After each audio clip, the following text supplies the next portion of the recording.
2022 just awoke from the dead and came back and is now torturing the New York Jets again, because I know they're a little bit better, and I know that on paper they're better than last year, but it's the same team. It's the same team with Zach Wilson being the quarterback.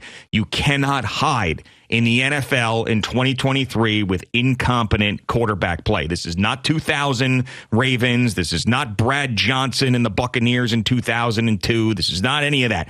You have to have good quarterback play to win in this league. There is no other question about it, and the Jets don't have it. So he's going to get another shot against a team that tortured him last year. Absolutely tortured him last year. At home, in a must-win situation for his Jets career. And if the Jets toss him out there again after stinking up the joint potentially against New England Patriots, then they're stupid. I'm sorry. I think you will have a heavy dose of run game next week.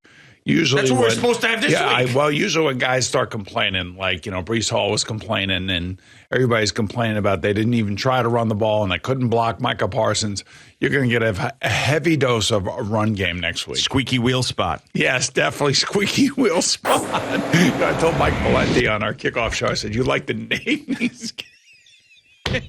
You like to name these games, and this is your squeaky wheel spot game. It is, man. It's a must-win squeaky wheel spot game. Well, usually, as they say, when those guys like Breece Hall, he's not someone, listen, he's earned the respect in the league, but he's not someone like Emmitt Smith in his prime who's going to be bitching about carries and then, he'll get them the next week. But he is coming off of a knee injury. Yeah, no, I know. I just don't understand why these guys have to run to Twitter every time to make it worse. Yeah, well, I think that has to be shut down in the locker room. Yeah. Look, they're all supposedly men.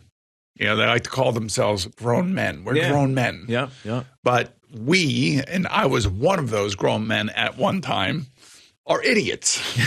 And thank God we didn't have social media around, because I don't know what the hell I would have been doing. Sure, of course. And I know this is a whole new world we live in, and these poor kids got to, endure the slings and arrows of the social media world. Yeah, but everybody knows what it is now. It's not like something that can catch anybody off guard. I'd like to go into that room and just say to each guy, look, man, you have worked your freaking ass off to get here. Yeah. You are one of the very few lucky people that have worked so hard to get into this locker room, and I know losing hurts. And especially if you have a bad game and you're going to be the source of all the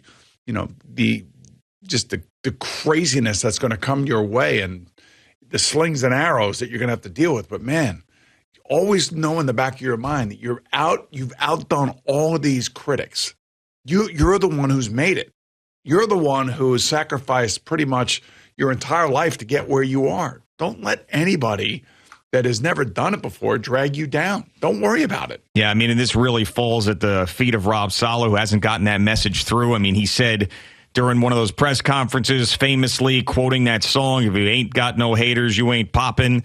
Well, that message hasn't gone through to the team because they still respond to the haters, and you saw that with Breece Hall and Sauce Gardner yesterday. I'm going to ask you a question here, and I want you to give me an honest answer. Jets win 6 games this season. Is Rob Saleh back as coach next year? No. No.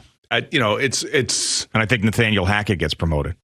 That's what I think would happen. Yeah, I don't know. I don't think you can bring in someone from the outside for Aaron Rodgers. Yeah, if Aaron Rodgers is coming back. I don't think I don't think he would get a pass, because I think it all depends on how this team looks. And if it looks like it did yesterday, like 5 more times this year, that ain't going to be good, because what's going to end up happening is the owner is going to see it, he's going to feel it, and he's going to react to it. And that's the fan base.